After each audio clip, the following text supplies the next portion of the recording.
komunitas Otomania Surabaya ini kan kita bicara Otomania berarti maniak motor. Maniak motor. Nah, jadi ya sudah, ada yang hobi touring, ada yang hobi modifikasi. Jadi akhirnya kita gabung satu dengan jumlah waktu itu masih kurang lebih 100 klub ya. Akhirnya saya coba buat komunitas untuk mengumpulkan teman-teman yang hobinya sama. Jadi hobi dalam menggambar coret-coret gitu menjadi sebuah gambar. Itu namanya scribble, teknik coret-coret. Perbincangan menarik seputar komunitas di Kota Pahlawan hanya di Sonora Surabaya.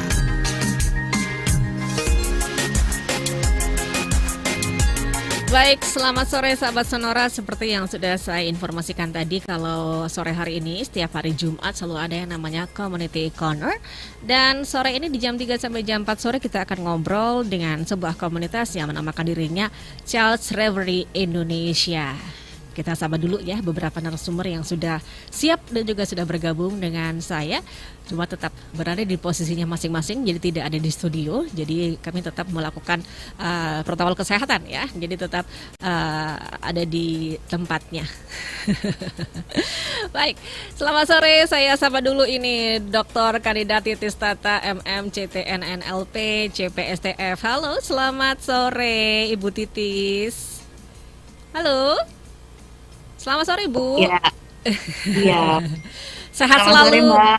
Assalamualaikum. Waalaikumsalam. Oke, Ibu Titis ini founder Talenta Coaching dan Training Center.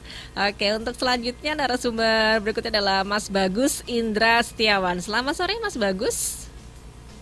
Halo, selamat sore Kak. Oke, Mas Bagus ini General Manager Child Reverie Indonesia ya. Oke. Yeah. Dan yang berikutnya adalah Mbak Adinda Safira. Halo, selamat sore Mbak Adinda. Iya, halo Mbak, selamat sore. Kalau Mbak Adinda ini Head and Fundraising and Sponsorship Child Reverie Indonesia. Oke, sebelum kita ngobrol tentang komunitas Child Reverie Indonesia, saya mungkin mau ngobrol dulu nih sama Bu Titis dulu ya. Bu Titis. Iya, Bu Titis, kalau boleh tahu Bu, kenapa kali ini di Community Corner kali ini Bu Titis mengajak teman-teman dari Child Reverie Indonesia, Ibu? Apa alasannya ini, Bu?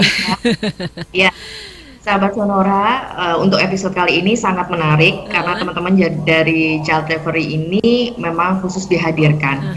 Alasannya yang paling utama saat ini di era yang kita bisa bilang era yang udah berubah ya, sehingga banyak sekali ada gap antara orang tua, antara kakek nenek, antara anak generasi 90-an, generasi 2020-an gitu ya, 2000-an gitu.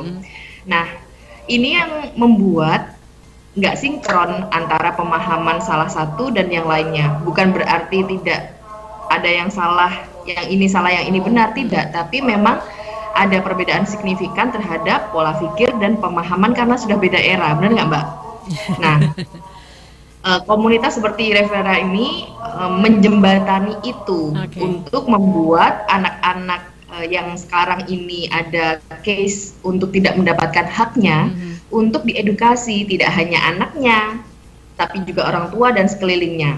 Nah, saya punya sebenarnya hari ini nanti saya akan memberikan tips ya tentang bagaimana sebuah lingkungan bisa membantu anak untuk memperoleh haknya tanpa juga mengorbankan hal-hal lain gitu ya. Mentang-mentang sekarang era internet, era gadget gitu ya. Karena hak anak pegang handphone, kita sebagai sekelilingnya nggak mampu berbuat apa-apa. Nah, ada sebuah platform ya atau identifikasi terhadap karakter anak namanya RIASEC, RIASEC. Nah, nanti saya akan jelaskan apa saja itu agar karakter anak ini bisa dikenali gitu. Jadi pas banget kalau kita melakukan ke masing-masing tipe ini agar anak ini mendapatkan hak yang seharusnya gitu. Dan untuk aplikasinya di lapangan tentu saja tim atau teman-teman dari komunitas Revera yang hari ini hadir akan sharing banyak hal tentang aktivitas mereka, Mbak. Wow, menarik ini perbincangan kita sore hari ini, apalagi untuk orang tua muda ya Bu ya. yang anak-anaknya mungkin bisa jadi ya itu tadi, dunia gadget kan nggak bisa lepas dari mereka saat ini. Oke, baik. Saya sekarang mau beralih dulu ke Mas Bagus ya. Sebenarnya apa sih Mas ini komunitas, mungkin bisa dijelaskan lebih detail lagi tentang Child Referee Indonesia ini bergerak di bidang apa Mas? Monggo, Mas Bagus. Halo teman-teman, sahabat Sonora. Halo, selamat sore. Aku Bagus, aku di Chat Referee sebagai General Manager. Nah, untuk Chat Referee sendiri itu sebenarnya adalah sebuah platform sosial ya Kak ya. Sosial platform yang memiliki visi yaitu untuk menyuarakan hak anak dan mewujudkan pendidikan berkelanjutan. Nah, di Chat Referee sendiri itu kita memiliki 2 pilar utama yang menjadi landasan program kerja kami. Jadi ada 2 nih. Yang pertama adalah child protection atau perlindungan anak, terus yang kedua adalah education atau pendidikan. Nah, Chat Referee Indonesia juga mengedepankan semangat dalam mewujudkan tujuan pembangunan yang berkelanjutan atau yang biasanya kita kenal dengan Sustainable Development Goals atau SDGs ya, yaitu dengan melibatkan seluruh elemen masyarakat agar memastikan pembangunan yang inklusif dan selaras dalam jangka panjang untuk mewujudkan visi dan misi Chat Referee gitu. Oke. Lalu latar belakangnya apa Mas? Dulu pertama kali dibentuknya komunitas ini dan kira-kira tahun berapa itu terbentuknya? Kalau latar belakangnya ya Kak, itu jadi dulu Chat Referee Indonesia ini diinisiasi oleh 2 orang mahasiswa UB ya, Brawijaya, yaitu ada Niken sama Tiara.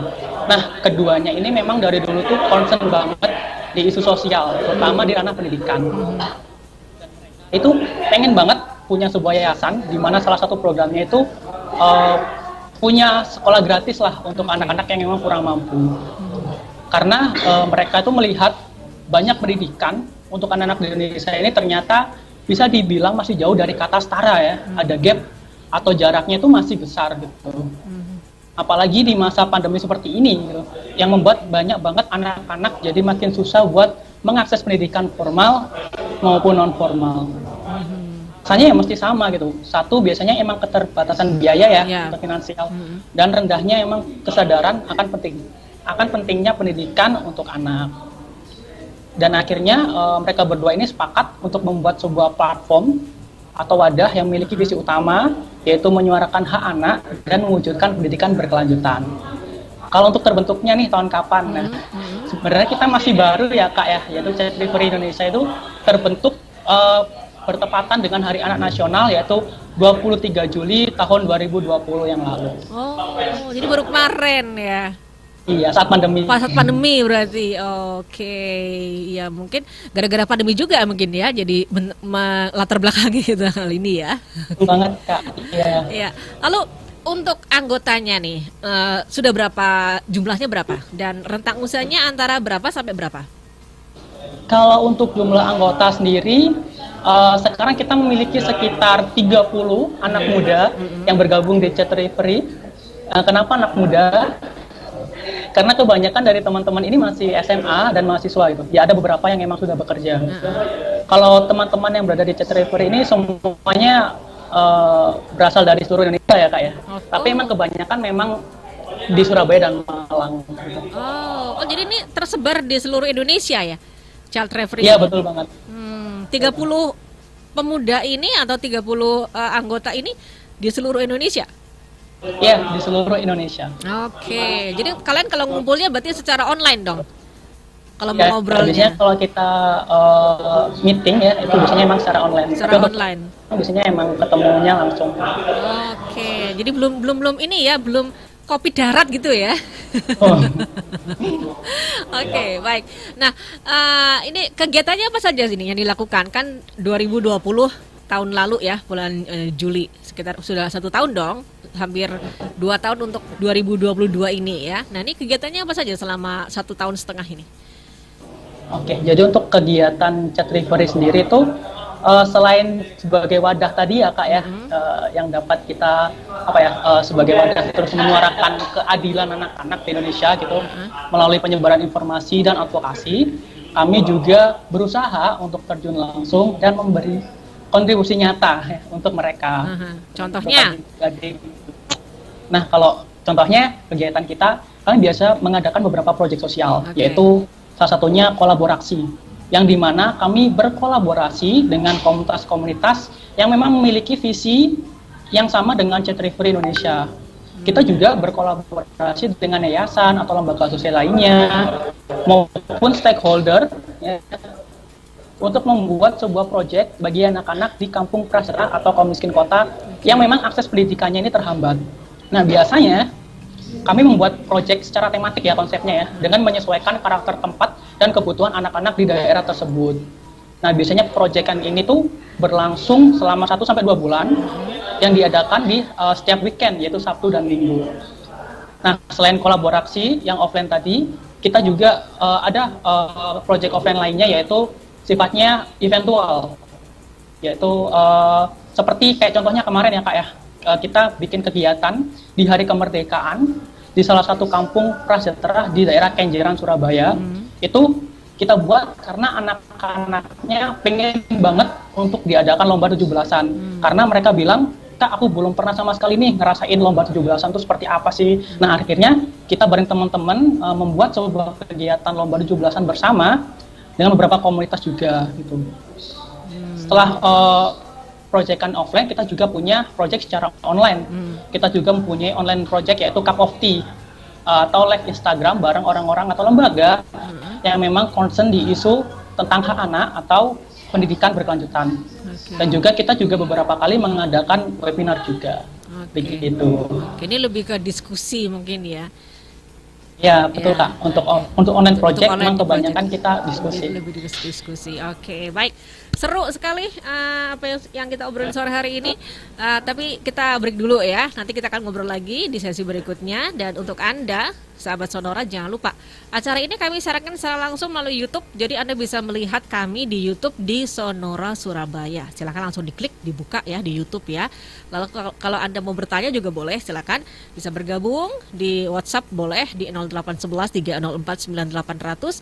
DM di Instagram juga bisa di Sonora Surabaya atau juga bisa bertanya di YouTube ya di Sonora Surabaya. Telepon juga kami tunggu di 031 732 7102. Kami akan kembali lagi setelah yang satu ini. Jangan kemana-mana, Community Corner akan kembali sesaat lagi. Yang kalau ntar kita nikah, pengennya rumah kita isinya apa ya?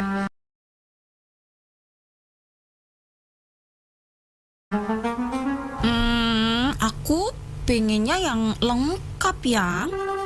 Ada newsnya, update agenda sama keseruan event, dengerin lagu sama celoteh penyiar ya kayak sonorasurabaya.com itu yang. Hah? Tinggal klik aja sonorasurabaya.com. Semua ada. Kuis 1 menit Sonora. Kuis 1 menit Sonora. Menangkan 3 paket hadiah hiburan tiap minggunya langsung dikirim ke rumah Anda dan grand prize 2 voucher menginap di hotel. Caranya gampang. Pertama, buka website sonorasurabaya.com di Google Chrome HP Anda. Kemudian tekan tombol play pada bagian live stream sehingga suara radio Sonora Surabaya terdengar. Kirimkan bukti rekaman berupa audio dan video kurang lebih 60 detik atau lebih ke WhatsApp Sonora Surabaya di 0811 304 9800. Kuis 1 menit Sonora berlangsung mulai tanggal 17 Januari sampai 11 Februari 2022. Setiap minggunya akan dipilih 1 orang pemenang untuk mendapatkan bingkisan edukatif dari Radio Sonora Surabaya, dan di akhir periode akan dipilih 2 pemenang untuk mendapatkan masing-masing 1 voucher menginap di hotel. Yuk ikutan Kuis 1 menit Sonora. Kuis 1 menit Sonora.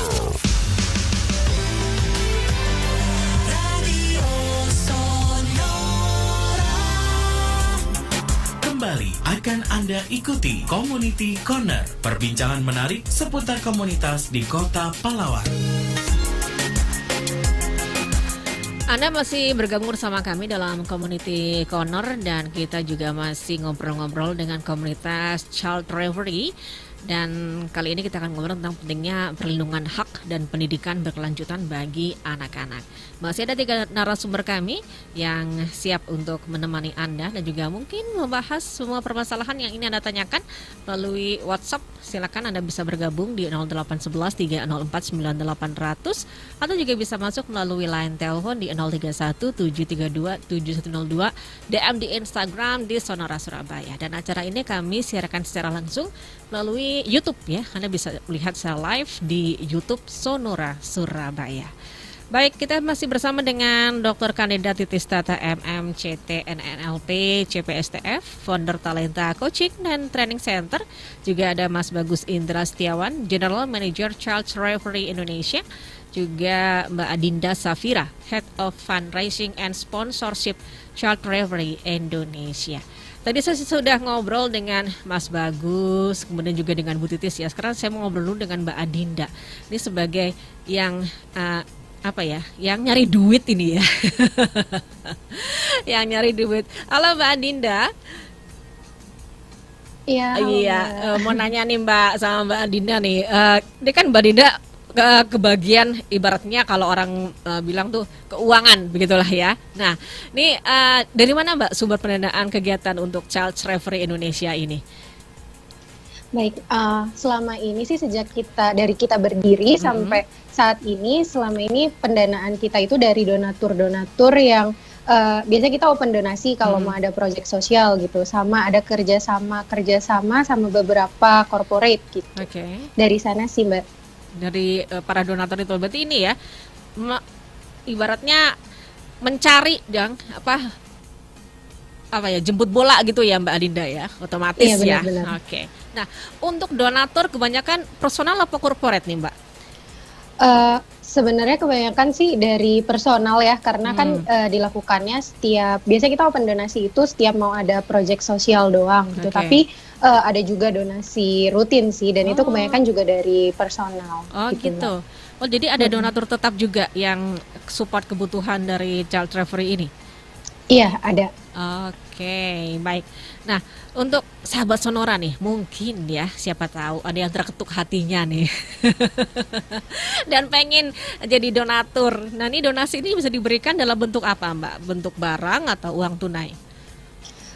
Kalau misalnya sejauh ini sih kita sebenarnya bukan lebih mengharapkan ya, tapi pengennya sih dapat donasi berupa fresh money, karena kalau barang itu belum tentu nanti bisa kita salurkan tepat sasaran gitu ke adik-adiknya. Kalau misalnya kita dapat fresh money, itu kan bisa kita belikan untuk sesuatu yang bisa dibutuhkan sama adik-adiknya gitu. Kayak misalnya mereka lebih butuh alat tulis sekolah atau apa gitu, gitu Mbak.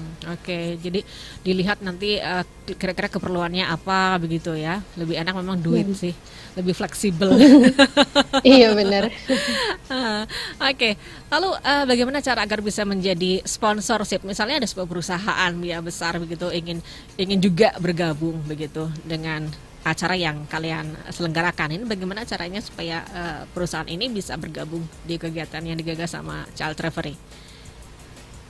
Kalau misalnya untuk sponsorship sendiri bisa langsung kunjungin ke laman Instagram atau website kita. Di sana udah tertera kontak personnya untuk sponsorshipnya siapa, dan kalau misalnya untuk donatur personal juga di laman website kita ada kontak personnya gitu Mbak. Oke. Apa Instagramnya? Disebutkan dong. Oh iya, Child Referee. Nah, Child Referee sesuai tulisannya, maksudnya nggak pakai tambahan titik atau apa, nggak ya? Nggak, iya sesuai tulisannya gitu maksudnya ya. Jadi langsung dikepoin deh, mulai sekarang dilihat tuh Instagramnya Child Referee Indonesia. Nggak pakai singkatan juga kan, CRI gitu nggak kan? Enggak. Baik. Nah, untuk bentuk pertanggungjawabannya kepada donatur atas penggunaan dan juga pengelolaan dana yang mereka sumbangkan itu seperti apa yang dilakukan dari Child Referee? Apakah ada report begitu, mungkin ada laporan atau gimana gitu? Sejauh ini sih kita ada annual report buat donasi-donasi yang udah masuk gitu. Kayak misalnya kalau dari donasi di dalam proyek sosial pastinya ada annual report setelah proyek sosial itu berlangsung. Kalau donasi rutinnya itu kita kasih report setiap akhir tahun gitu. Uang yang mereka berikan ke kita itu kita salurkan untuk apa aja itu. Oke, jadi bentuknya transparan ya? Iya benar. Oke, jadi uangnya dapatnya segini, nanti akan dialokasikan ke ini begitu ya? Iya. Oke, baik. Sekarang saya mau pindah dulu ke Mas Bagus lagi nih. Mas Bagus, halo, Mas Bagus. Hai, Kak. Iya. Untuk dalam waktu dekat ini, Mas, apakah ada agenda kegiatan dari Child Referee yang bisa diinformasikan? Halo? Ya, silakan.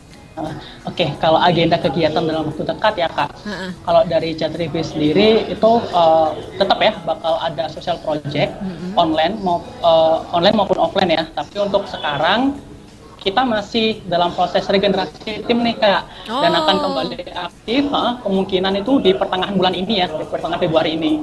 Nah, biasanya itu kita mengadakan proyek sosial dan biasanya kita mengadakan sebuah proyek sosial dan kolaborasi bareng stakeholder. Itu kita pernah beberapa kali dengan Komnas Perempuan dan Anak, terus sempat dengan KPAI juga, terus dengan beberapa komunitas seperti Kampung Dolanan kalau Kakak tahu, terus Gada Pangan, Belajar Mengajar, terus Save Street Child Malang, terus banyak banget komunitas-komunitas yang masih ingin kita ajak kolaborasi lainnya. Oke, jadi otomatis agendanya penuh ya sampai tahun depan barangkali. Depan mungkin ya Kak ya. Iya, soalnya kan mungkin 1 bulan ataupun 3 bulan sekali. Misalnya kalau bikin proyek kayak gini, nah ini persiapannya nih kurang lebih berapa lama nih? Kalau untuk peracara mungkin bisa sampai 3 minggu sampai 1 bulan sendiri yang untuk nyiapin sebuah proyeknya itu. Karena kita biasanya emang harus survei tempatnya dulu Kak, apalagi kalau tempatnya baru ya. Dan kalau kita menemukan tempat baru itu assessment-nya lumayan detail kita, dan itu lumayan lama juga pendekatan ke warga-warganya juga. Jadi kita nggak hanya pendekatan ke adik-adiknya aja, tapi juga ke warga sekitar. Mungkin agar lebih akrab gitu ya Kak ya. Jadi itu membutuhkan waktu sekitar 3 minggu sampai 1 bulan sendiri untuk peracara. Kalau untuk eventnya ya tadi ya Kak ya 1-2 bulan. Terus untuk pasca acaranya biasanya kita tutup dengan webinar gitu sih. Oke, baik. Tadi dikatakan kan kalian berarti mencari area-area yang sekiranya bisa dibantu begitu ya. Nah ini ketentuannya seperti apa? Area atau daerah yang seperti apa yang kalian bisa jadikan project? Oh tempat ini cocok nih kalau untuk ini. Oh tempat ini cocok nih untuk ini. Biasanya ketentuannya seperti apa? Biasanya kalau kita cari tempat sasarannya ya Kak ya, itu biasanya kita lihat mungkin awalnya emang dari visual dulu nih Kak. Misalkan ini memang termasuk kampung prasejahtera mungkin ya Kak ya, mungkin dari bangunannya itu semi permanen mungkin, terus dari pekerjaan ayah ibunya itu juga, terus dari adik-adiknya juga sekolah atau gimana, sekolahnya lancar atau enggak, apakah emang terhambat, biasanya emang kayak gitu sih. Kalau kebanyakan itu kalau di Surabaya ya Kak ya, itu kebanyakan emang kampung prasejahtera itu warga-warganya emang ngumpul ya Kak ya. Ngumpul di rumpi gitu ya. Iya, misalkan bapak ibunya ini pemulung misalkan. Nah biasanya emang rata-rata tetangga-tetangganya itu juga pemulung, atau misalkan pedagang asongan misalkan, itu memang tetangganya juga jualan asongan juga. Kayak gitu sih. Jadi emang sedikit mudah untuk menemukan tempat-tempat sasaran di Surabaya dibandingkan dengan Malang gitu sih. Kalau di Surabaya emang orang-orangnya emang kumpul gitu kalau untuk warga prasejahtera. Oke, lebih gampang Surabaya malahan ya. Padahal Surabaya kan kota besar begitu. Tapi ternyata lebih mudah untuk mencari yang prasejahtera itu seperti tadi ya. Oke. Iya Kak, betul banget. Oke. Kalau di Malang kesulitannya apa nih Mas? Kalau di Malang itu mungkin karena kebanyakan ini ya Kak ya. Kalau di Malang tuh mungkin Kak Adin yang lebih paham ya, karena Kak Adin di Malang. Kalau saya mungkin karena saya juga beberapa kali proyekan di Malang juga, kalau untuk menemukan tempat sasarannya itu agak kesusahan, karena satu, kalau di Malang tuh agak susah membedakan nih Kak, prasejahtera atau enggak. Biasanya kalau di Malang itu yang sering saya temukan ya Kak, itu warga-warganya emang dari rumahnya atau mungkin dari kampungnya emang termasuk prasejahtera. Cuman waktu kita tanya-tanya ternyata dia punya sawah banyak di desa atau punya sawah banyak di sini. Akhirnya itu yang membuat kita, oh ini kira-kira prasejahtera atau enggak nih, kayak gitu-gitu. Jadi banyak sekali faktor-faktor yang membedakan lah kalau Malang sama Surabaya gitu. Oke. Jadi kalau Surabaya benar-benar asli begitu ya. Iya betul kan. Oke, ini ada pertanyaan yang masuk melalui WhatsApp ini. Mungkin bisa dijawab oleh Mas Bagus ataupun Mbak Adinda ya. Oke, ini dari Nisa di Jombang. Salut untuk kalian berdua yang peduli sama anak. By the way, dasarnya kalian ini emang suka sama anak-anak ya? Lalu kok punya passion gabung di komunitas ini, gimana ceritanya? Pengen tahu aku. Oke, silakan. Monggo, siapa nih? Mas Bagus yang mau menjawab apa Mbak Adinda? Silakan. Iya, Kak. Halo, Kak Nisa ya? Nisa di Jombang, iya. Iya, halo Kak, salam kenal. Iya, kalau suka anak-anak atau enggak, itu mungkin salah satu ini ya Kak ya, salah satu screening utama. Waduh, dari hati utama. Begitu ya. Ya, jadi kalau mau masuk ke Chat Review Indonesia, biasanya kalau kita interview kita tanyain juga nih, apakah suka anak-anak atau pernah nge-handle anak-anak dan lain sebagainya. Gitu. Emang kebanyakan hampir semuanya suka sama anak-anak. Oke, baik. Nah itu mungkin jadi pertanyaan, jadi jawaban juga dari passionnya Mas Bagus dan Mbak Dinda gabung ke di komunitas ini ya, karena suka sama anak-anak itu. Oke, baik. Lalu ada dari Sonya di Dirorejo Gresik. Mas Bagus, Mbak Adinda, kepuasan batin apa sih yang Anda dapatkan dalam komunitas ini? Dalam nih. Apa nih Mas, kepuasan batin apa? Mungkin Mbak Adinda dulu yang bisa menjawab ya. Silakan Mbak Adinda. Oke, halo Kak Sonya ya namanya. Iya, kalau aku pribadi sih kepuasan batinnya ketika gabung di Child's Reverie ini, aku emang suka sama anak-anak gitu ya.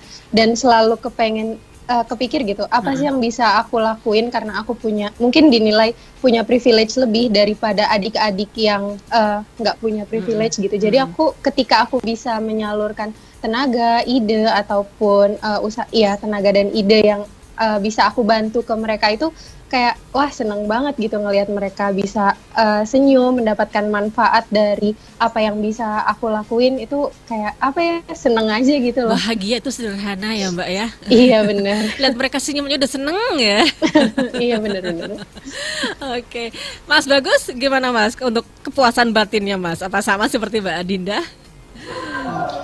Kurang lebih sama sih Kak ya, tapi kalau dari aku sendiri mungkin gara-gara ini ya Kak ya, dulu emang gabung di Chat Reverie emang gara-gara emang keresahan pribadi, karena waktu kecil emang tumbuh di lingkungan yang emang serba pas-pasan semua. Cuma lihat banyak waktu kecil teman-teman yang nggak bisa lanjut sekolah gitu, padahal kemampuannya sangat melebihi saya gitu, tapi dia tidak bisa lanjut ke sekolah karena terhambat mungkin finansial atau support keluarga dan lain-lain. Itu yang membuat saya kayak aku harus berjuang nih.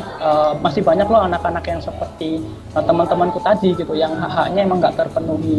Jadi mungkin Chat Reverie ini sebagai sebagai balas budiku lah gitu. Oke, baik. Ya.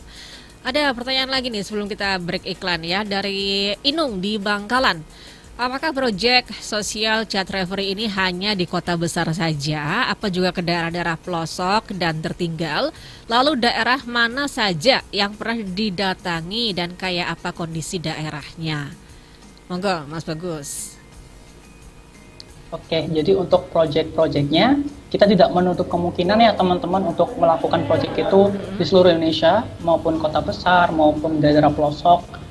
Asalkan nanti biasanya emang ada divisinya sendiri ya Kak ya, biasanya emang divisi project manager yang emang tugasnya itu membuat project gitu. Misalkan kalau emang kita bakal menimbang lagi nih, memilah-milah lagi juga apa kekurangan di daerah itu, apa kelebihan di daerah itu juga. Jadi kita assessment juga, survei juga di situ gitu.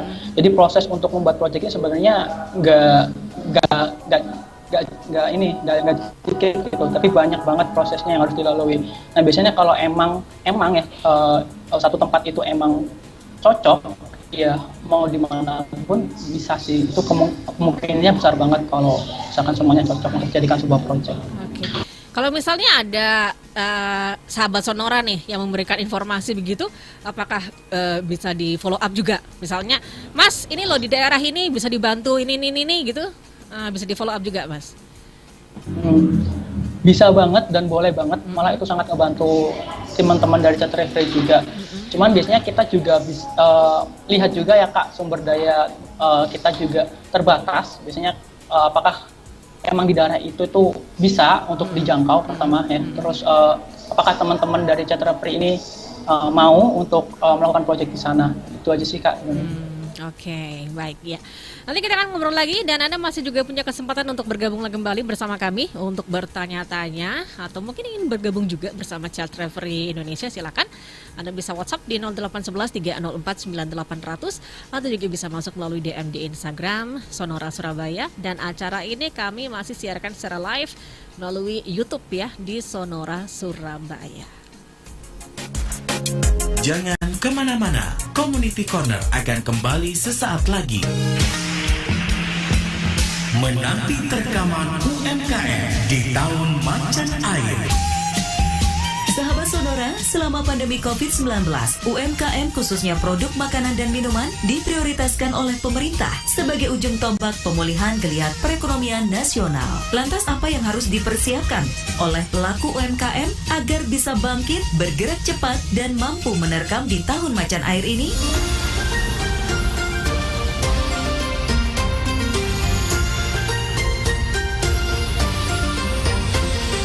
Tahun macan air identik dengan gerak cepat. Dewa Eka, pakar digital marketing, mengatakan perlu adanya peran pemerintah untuk mengatur persaingan usaha para UMKM di dunia digital agar tidak saling menjatuhkan.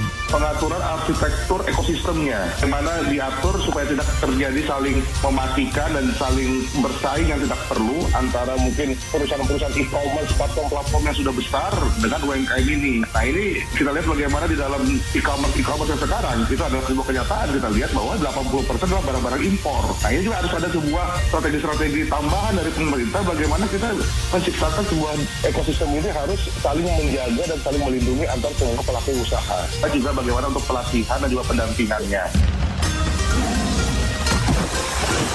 Karakter utama tahun macan air: kebaikan, kekuatan, dan perubahan yang cepat. Sonora mengucapkan selamat tahun baru Imlek 2573 Komzili. Kuis 1 menit Sonora.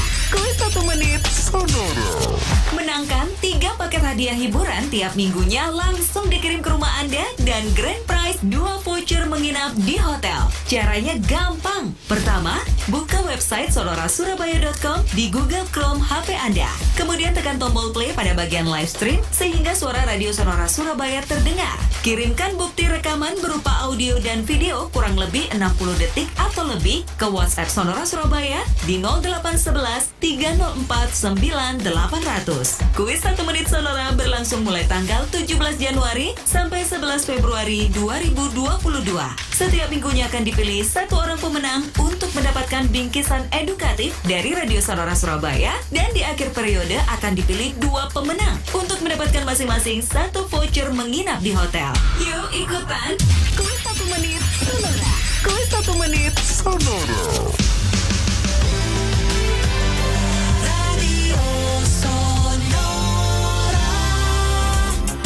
Kembali akan Anda ikuti Community Corner, perbincangan menarik seputar komunitas di Kota Pahlawan. Terima kasih untuk Anda yang masih bergabung bersama kami dalam Community Corner, dan kita masih tergabung bersama dengan komunitas Child Referee Indonesia, dan kita masih ngobrol tentang pentingnya perlindungan hak dan pendidikan berkelanjutan bagi anak-anak. Masih ada 3 narasumber kami, ada Dr. Kandidat Titis Tata MM, CTNNLP, CPSTF, founder Talenta Coaching and Training Center, juga ada Mas Bagus Indra Setiawan, General Manager Child Referee Indonesia, Adinda Safira, Head of Fundraising and Sponsorship Child Referee Indonesia. Baik, sekarang saya mau ngobrol dulu dengan Ibu Titis Tata. Selamat sore Ibu. Halo. Iya. Ini tadi ada pertanyaan Ibu yang masuk nih, yang tanya ke Bu Titis rupanya. Dari Raihan di Surabaya. Bu Titis, anak-anak muda yang peduli sama anak kecil ini karakternya apa welas asih yang mereka punya, lalu kepedulian yang mereka punya kebentuk juga nggak sih sama pola asuh keluarga? Dan orang tuanya Mas Bagus sama Mbak Adinda sendiri bagaimana sih? Apa memang membentuk seperti itu? Wow, pertanyaannya luas ini. Monggo silakan Bu Titis. Luas ya. Iya. Iya, makasih Mbak Kiki. Pertanyaan luas tapi jawabannya simple ya. Orang-orang yang peduli, orang-orang yang mau untuk berbuat sesuatu kepada orang lain, apalagi tanpa ada feedback ke mereka dalam arti yang bisa diterima orang pada umumnya ya, misalnya finansial, ketenaran, atau apapun yang sifatnya duniawi gitu ya. Nah itu pasti didasari oleh sebuah keluarga atau lingkungan, atau justru dianya sendiri punya personality yang bagus banget gitu ya, punya karakter yang bisa dibilang karakter-karakter, kalau kita dibilang kalau di bidang HRD itu ini merupakan karakter-karakter qualified gitu ya, untuk seorang menjadi leader gitu, leadershipnya tinggi. Apa itu ya? Kepedulian, kejujuran gitu ya, empati dan banyak hal lainnya. Nah bisa jadi juga apakah orang-orang atau anak-anak muda yang punya latar belakang lingkungan kurang bagus, misalnya tadi kayak saya ambil contohnya Mas Bagus ya, anak-anak yang di lingkungan mungkin ekonomi yang menengah ke bawah yang justru jadi target Mas Bagus dan Mbak Dinda untuk komunitas child referee ini melaksanakan tugasnya. Apakah mereka nggak boleh nanti ketika dewasa remaja jadi salah satu pionir di sini? Bisa jadi. Jadi sekali lagi lingkungan bisa sangat mempengaruhi, tapi yang paling utama adalah pribadinya masing-masing. Jadi kita seperti lihat ya, kalau kita lihat di layar kaca orang-orang sukses sebagian besar bukan berasal dari orang tua yang sesukses mereka, gitu ya. Tapi mereka mampu untuk punya visi misi untuk sukses. Nah, Mbak Sally, terkait hak anak, saya akan ngobrol tentang sisi hak-hak apa yang harus diperoleh oleh anak. Nah, ini mungkin informasi yang sahabat Sonora juga mungkin pernah mendengar atau justru apa ya gitu ya. Kalau kita punya waktu lebih, tenaga lebih, bisa kita bergabung dengan komunitas child referee gitu ya. Tapi kalau semisal kita, saya mau memperdulikan atau mengelola anak-anak di samping sekitar saya gitu. Apa sih yang kelihatan jadi screening kita? Yang pertama, hak anak itu adalah hak untuk mendapatkan nama atau identitas. Nah, kalau anak kita apa aja tuh nama atau identitas, nggak sekedar cuman kita ngasih nama, tapi menguruskan legalitasnya. Kita datang ke Dispenduk, kita membawa dokumen kita, berarti kita juga harus sebagai orang tua yang nikah sah dong gitu. Atau mungkin sekarang ada beberapa platform nikah non KUA yang juga bisa dilegalisasi gitu ya, nanti bisa tanya lebih lanjut. Hak anak untuk mendapatkan legalitas dan nama. Yang kedua adalah hak untuk memiliki kewarganegaraan. Nah ini sering terjadi ke klien-klien kami, biasanya yang multi orang tua, ada yang satu di Jepang, satu di Indonesia. Rata-rata mereka sudah memahami bahwa anak-anak ini harus dipilihkan salah satunya, atau kalau misalnya yang negara satunya itu boleh double, malah lebih bagus. Kalau di Indonesia kan hanya boleh satu ya, Indonesia saja. Kemudian hak untuk memperoleh pendidikan. Nah ini bisa pendidikan setinggi mungkin, atau pendidikan kursus, atau pendidikan dari orang tuanya sendiri, no problem. Kemudian yang keempat, hak untuk memperoleh makanan. Nah jadi jangan salah, kita itu wajib mengasih makan anak sampai dia bisa bekerja. Kemudian hak atas kesehatan tubuh yang sehat. Jadi kalau sampai seringnya kita temui kasus anak-anak yang kurus, nah ini berarti ada hak-hak yang tidak dia dapatkan. Nah, kemudian hak untuk rekreasi, Mbak Sally, dan kalau Mbak Dinda sama Mas Bagus mungkin juga sudah menerapkan ini ya. Jadi kalau Senin sampai Jumat anak sekolah, Sabtu Minggu itu hak anak loh untuk rekreasi. Silahkan memilih kesukaannya dia, bisa menggambar di rumah, bisa minta ke mall. Nah itu mesti kita tanyakan. Jadi tidak hanya pendidikan 5 hari, tapi 2 harinya kita mesti cukupi. Kemudian hak untuk mendapatkan perlindungan. Perlindungan itu bentuknya seperti apa? Apapun yang dilakukan anak kita, kita harus melindungi jadi garda depan di awal. Terlepas itu salah atau benar ya, pada saat awalnya.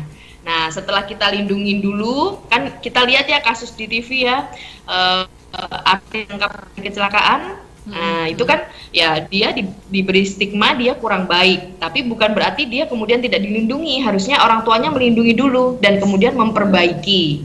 Nah, itu adalah hak ternyata.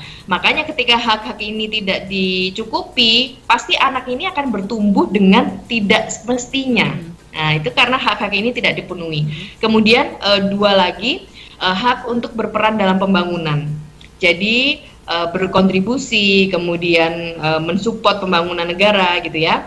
Kemudian juga misalnya kalau di negara-negara tertentu wajib bela negara, ada wajib militer, harus ikut ini. Nah, itu anak juga harus ikut berkontribusi. Dan terakhir, hak untuk mendapatkan kesamaan. Kalau di kalimat saya, kesamaan meskipun berbeda. Nah, berbeda ini nanti kita bisa definisikan di episode berikutnya yang tadi saya bilang ada RIASEC gitu ya, karakter-karakter anak. Nah, fokus kepada hak anak, meskipun anak itu berbeda-beda, kita tetap harus membuat mereka merasa sama diberi kasih sayangnya, sama diberi perhatiannya. Dan semua 10 hak anak ini adalah hasil konvensi anak PBB yang sudah ada keputusan presidennya tahun 1990 nomor 36. Jadi ini legal, kita kalau nggak ngasih ini nggak hanya anak kita nggak tumbuh maksimal, tapi kita juga bisa kena kasus hukum. Itulah kenapa banyak sekali lembaga untuk mengcover ini, benar-benar memastikan ini benar-benar diberikan ke anak. Seperti itu Mas Eli. Wow, jadi ada 10 hak yang harus dipahami ya sebagai orang tua ya. Kadang-kadang kadang-kadang memang sebagai orang tua lupa begitu. Misalnya tadi kayak hak rekreasi, ibunya udah sibuk, udah kerja aja. Anaknya pakai handphone udah, tapi kan lupa untuk membawa mereka jalan-jalan atau apa begitu. Baik, ini ada pertanyaan lagi dari Iya di Pandaan. Mau tanya sama Bu Titis. Kenapa justru anak-anak muda yang belum punya anak nih, yang justru peduli sama anak, padahal mereka belum pengalaman loh punya anak, kok bisa ya urus anak?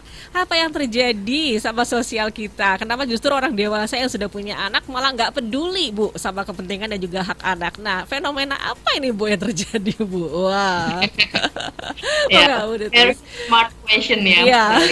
Ini sangat unik dan menjawab sekali tantangan di zaman sekarang gitu ya. Karena kontra, anomali ya. Kalau kita bikin penelitian, kalau sesuatu nggak wajar itu ini unik. Karena anak muda biasanya sibuk dengan pencapaian dirinya. Aku mesti jadi ini, aku mesti ngejar ini, aku harus punya ini. Itu wajar, itu adalah tugas dia sebagai individu.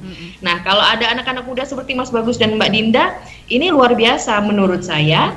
Ada trigger, ada kebaikan di dalam dirinya, entah dia mendapatkan contoh dari sekelilingnya atau dia sendiri yang punya empati yang lebih gitu ya. Itu yang pertama. Kemudian yang berikutnya, kenapa orang dewasa tidak lebih empati dibandingkan komunitas seperti Child Referee ini? Pertama, mungkin mereka sudah terlalu sibuk dengan anak mereka masing-masing gitu ya. Yang kedua, ada juga orang-orang dewasa yang sangat concern. Kita sudah banyak melihat ada yang sampai ke bawah jembatan ngasih donasi dan lain-lain. Hanya saja mungkin ke blow up-nya tidak maksimal. Jadi banyak kok prosentasenya antara orang dewasa ataupun anak remaja atau siapapun, setiap orang ada sisinya dia yang punya empati. Setiap orang seburuk apapun gitu ya, bahkan mungkin gangster pun ketika ada satu momen yang menyentuh hatinya, yang klik, itu dia bisa jadi tobat gitu kan ya, 180 derajat. Jadi tinggal acara seperti yang dibuat Sonora FM ini adalah acara yang istilahnya hidayah gitu ya, inspiratif untuk menggugah semua orang karena butuh daya ungkit untuk membuka empati setiap orang gitu. Nah, yang ketiga, kenapa anak muda ada yang good willing banget? Nah, bisa jadi karena anak muda belum memiliki anak sendiri, masih taunya yang enak-enak aja nih gitu ya. Ya ini common sense ya. Jadi dalam arti, ya anak itu lucu, jadi harus kita lindungi gitu ya. Nanti akan lebih matang lagi ketika dia punya anak sendiri, itu lebih jago lagi dia punya sensitivitas karena dia udah tahu, oh ternyata kalau lagi cranky kayak gini, jadi aku mesti ngasih haknya seperti ini gitu. But overall di atas rata-rata anak muda yang seperti Mbak Dinda dan Mas Bagus ini. Oke, beri aplaus buat mereka ya untuk Child Referee Indonesia. Oke, Ibu, nanti kita akan ngobrol lagi. Kita break dulu, Bu, untuk sesi berikutnya. Dan silakan sahabat sonora, Anda masih bergabung bersama kami. Dan acara ini kami siarkan secara live di YouTube. Jangan kemana-mana, Community Corner akan kembali sesaat lagi.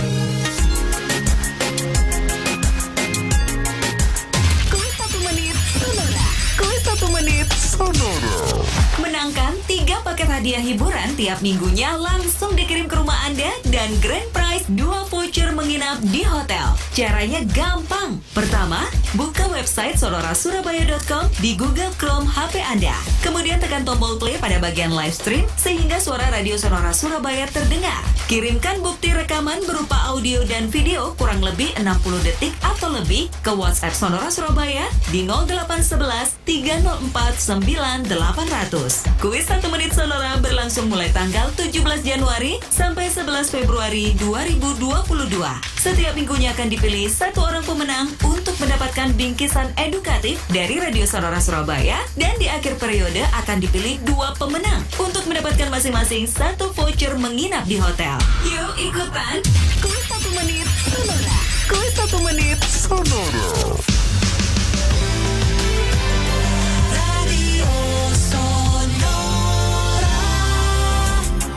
Kembali akan Anda ikuti Community Corner, perbincangan menarik seputar komunitas di Kota Pahlawan.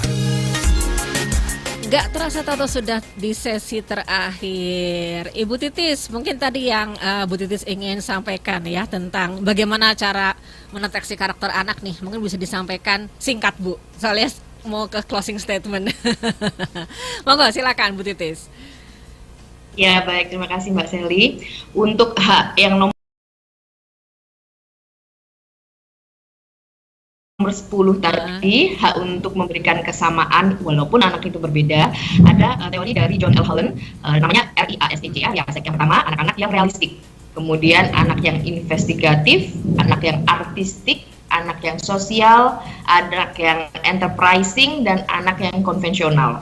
Ini masing-masing menggambarkan bagaimana mereka berkomunikasi gitu ya. Ada yang realistik banget, berarti kita mesti ngobrolnya pakai data gitu ya. Kalau masih anak-anak nggak harus data yang detail, tapi kita tunjukkan gitu. Mau rekreasi, kita tunjukkan mall gitu ya, karena dia pasti suka sesuatu yang kelihatan wujudnya. Kemudian investigatif, ini anak-anak yang justru dia lebih suka paper gitu ya. Artistik, anak-anak yang suka seni ya. Kemudian sosial, nah ini kita nggak usah ngomong ya, kalau yang suka bahasa Surabayanya bolang gitu ya.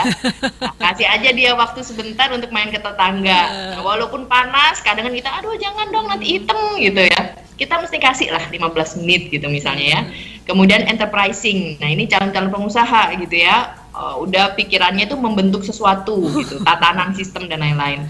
Kemudian yang konvensional ini anak-anak yang pada umumnya aja, jadi dia mudah ditata ya, dikasih nak nanti kamu gini-gini, oke mah. Nah ini paling enak dan gampang gitu Mbak Teli. Sekarang jarang Bu, anak-anak konvensional seperti itu ya? Sekarang jarang.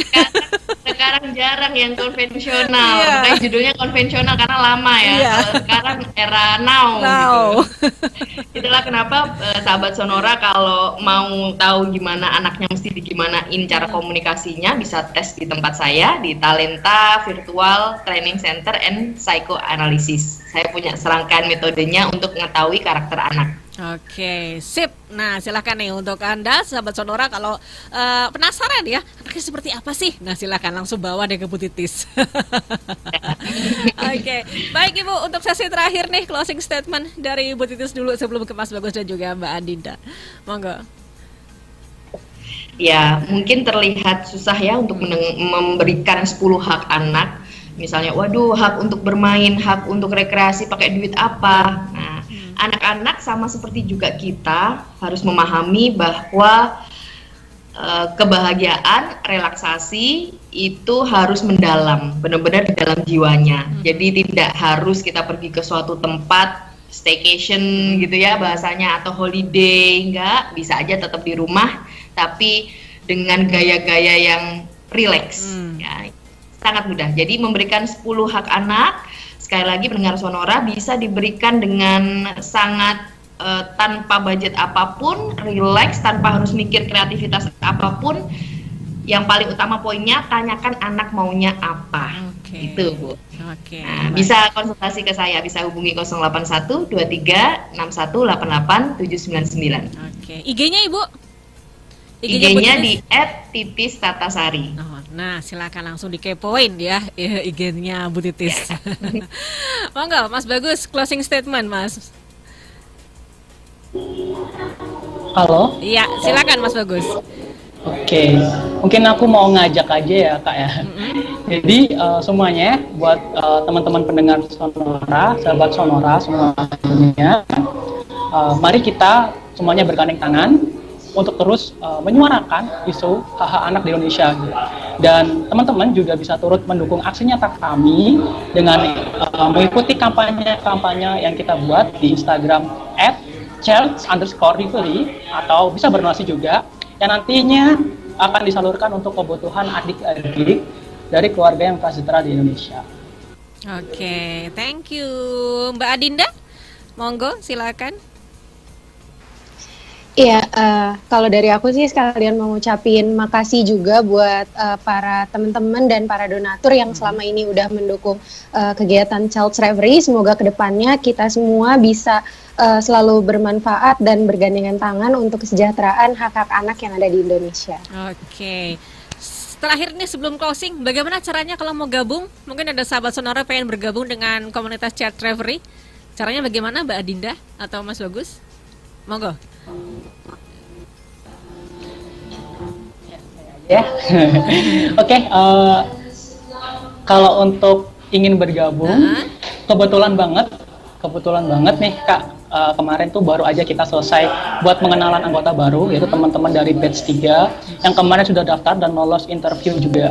Jadi untuk menjadi anggota Child Recovery biasanya kita open recruitment itu 6 bulan sekali. Jadi kalau teman-teman berminat bergabung, biasanya kita bakal umumin di Instagram kita. Lalu teman-teman bisa lengkapi dan kumpulkan syarat-syarat apa aja yang diminta. Lalu bakal ada tahap interview juga.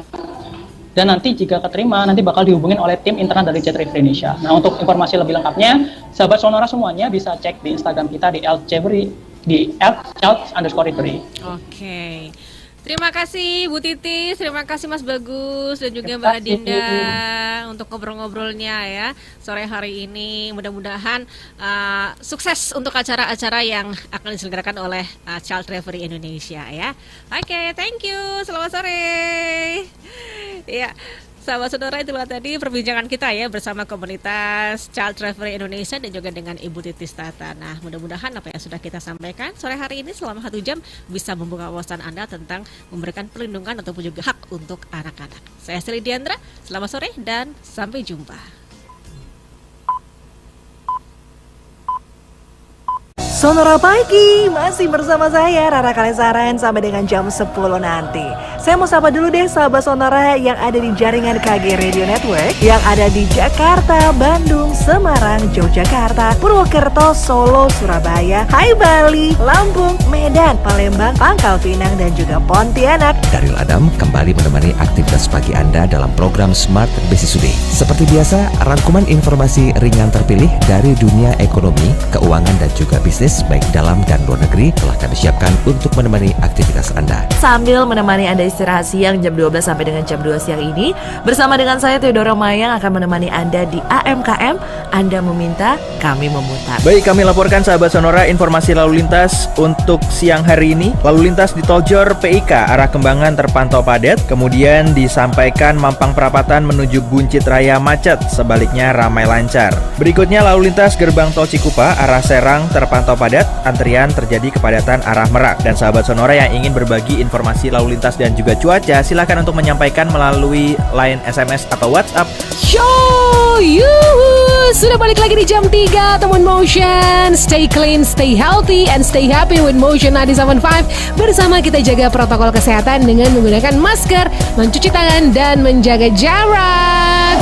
Halo Smart Listeners, dimanapun Anda berada, saya Tasya Rustama menemani Anda dalam program Smart Emotion. Bagaimana kabar Anda di hari ini? Apakah semua berjalan dengan baik atau justru sebaliknya? Tapi semoga saja itu tidak menyurutkan Anda ya untuk tetap antusias mengikuti program Smart Emotion di hari ini. Karena Smart Listeners, hari ini pembicaraan kami akan sangat menarik.